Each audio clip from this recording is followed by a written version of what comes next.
ألم تر كيف ضرب الله مثلا كلمة طيبة كشجرة طيبة أصلها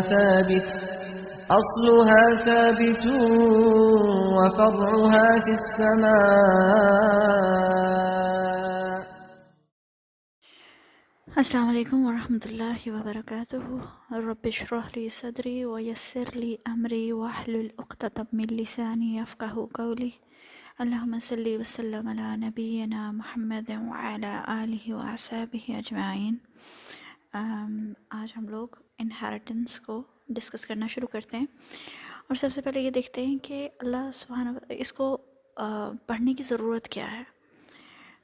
تو اس کو حضور پاک صلی اللہ علیہ وآلہ وسلم نے علم الفرائض کہا ہے، اور اس کی ایک وجہ یہ ہے کہ اللہ سبحانہ وتعالیٰ نے خود اس کو سورہ نساء میں آیا 11 میں فریدۃ من اللہ کہا ہے. ان اللہ کان علیما حکیما. اگر سورہ نساء کی آیا نمبر 11 کے اینڈ میں دیکھیں تو اس میں لکھا ہوا ہے فریدۃ من اللہ، یعنی کہ یہ اللہ تعالیٰ کی طرف سے فرض ہے. It's an obligation. یہ ایسی چیز نہیں ہے کہ چلیں کر لی اور اگر اس رولز کو نہ فالو کریں تو کوئی بات نہیں، جیسے نوافل ہوتے ہیں یا سنت عمل ہوتے ہیں.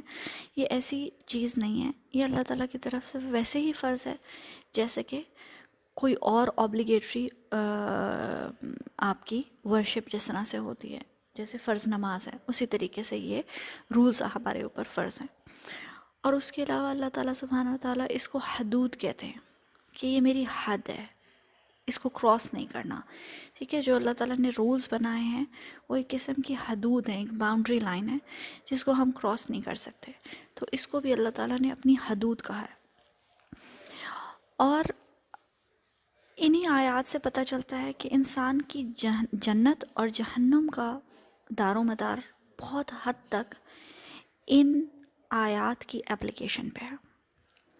کیونکہ جن آیات میں اللہ سبحانہ تعالیٰ نے قرآن میں سورہ نساء میں آیا 11 اور 12 میں ایکسپلین کی ہیں یہ سارے رولز، اور پھر آیا نمبر 13 اور 14 میں ان کو فالو نہ کرنے کی کیا سزا ہے اور اس کو فالو کرنے کا کیا بینیفٹ ہے وہ اللہ تعالیٰ نے بتایا. تو آیا نمبر 13 میں اللہ تعالیٰ فرماتے ہیں تلک حدود اللہ، یہ حدیں اللہ کی مقرر کی ہوئی ہیں. وَمَن يُطِعِ اللَّهَ وَرَسُولَهُ يُدْخِلْهُ جَنَّةٍ تَجْرِي مِن تَحْتِهَا الْأَنْهَارُ خَالِدِينَ فِيهَا وَذَلِكَ الْفَوْزُ الْعَظِيمُ. یعنی کہ اللہ تعالیٰ ان دو آیات کو، ان رولز کو بیان کرنے کے بعد ہمیں بتاتے ہیں کہ یہ اللہ تعالیٰ کی مقرر کی ہوئی حدیں ہیں، اور جو اللہ تعالیٰ کی اور اس کے رسول اللہ صلی اللہ علیہ وسلم کی فرما برداری کرے گا اسے اللہ تعالیٰ جنتوں میں لے جائے گا جن کے نیچے نہریں بہہ رہی ہیں، جن میں وہ ہمیشہ ہمیشہ کے لیے رہیں گے، اور یہ بہت بڑی کامیابی ہے. یعنی کہ ان حدود کو اپنی زندگی میں اپلائی کرنا ان آیات کے مطابق دراصل اللہ تعالیٰ کی اور رسول پاک صلی اللہ علیہ وآلہ وسلم کی اطاعت ہے.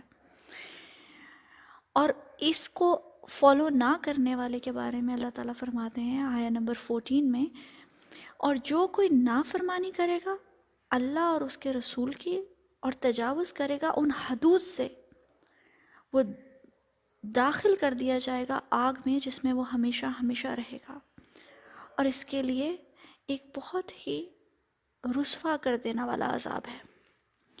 تو ان دو آیات سے ہمیں آیا نمبر 13 اور 14 سے یہ پتہ چلتا ہے کہ ان رولز کی اپنی زندگی میں جو اپلیکیشن ہے وہ کرنے اور نہ کرنے سے آپ کی جنت اور جہنم کا فیصلہ ہوگا.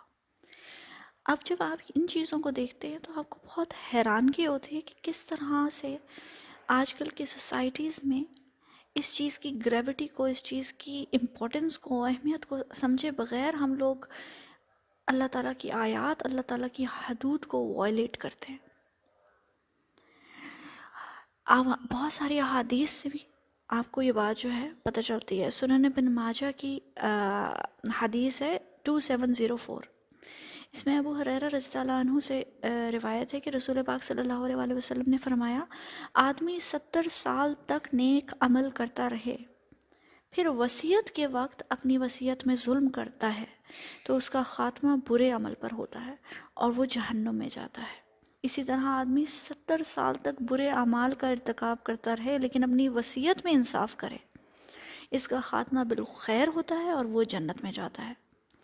اور ابو ہریرہ رضی اللہ عنہ نے کہا کہ اگر چاہو تو اس آیات کریمہ کو پڑھو، یہی جو ابھی آیت نمبر 13 اور 14 میں نے آپ سے شیئر کی ہے، یہی آیات جو ہیں یہ حدیث بتانے کے بعد حضرت ابو ہریرہ رضی اللہ عنہ نے بتائی کہ تلک حدود اللہ ومن یطع اللہ ورسولہ یدخلہ جنات تجری من تحتها الانہار خالدین فیہا وذالک الفوز العظیم۔ اور آیہ نمبر 14 ومن یعص اللہ ورسولہ ویتعدی حدودہ یدخلہ نارا خالدا فیہا ولہ عذاب مہین۔ تو اس لیے یہ اتنا بڑا امپورٹنس، اس لیے اس کو علم الفرائض کہا گیا ہے، کیونکہ اس کی امپورٹنس بہت زیادہ ہے زندگی میں۔ امیجن کریں کہ ایک انسان 70 سال تک نیکیاں کرتا رہے اور اینڈ میں ہم لوگ سوچتے بھی نہیں ہیں کہ اللہ تعالیٰ کا کیا فرمان ہے انہیریٹنس کے معاملے میں، اور اپنی مرضی سے بعض دفعہ جو دل چاہتا ہے کسی کو دیتے ہیں۔ بہت سارے لوگ ڈیتھ بیڈ پہ کہتے ہیں اس کو یہ دے دینا، اس کو وہ دے دینا۔ کتنی آسانی سے ہم کسی اولاد کو جو ہے ہم اپنی سوسائٹی میں دیکھتے ہیں کہ آنکھ کر دیا ہے۔ ایسی کوئی چیز پاسبل ہی نہیں ہے اللہ تعالیٰ کی۔ جب ایک دفعہ ایک انسان کی آنکھ بند ہو گئی، وہ اس دنیا سے چلا گیا، تو پھر اس کی اپنی پراپرٹی میں کوئی سے نہیں ہے۔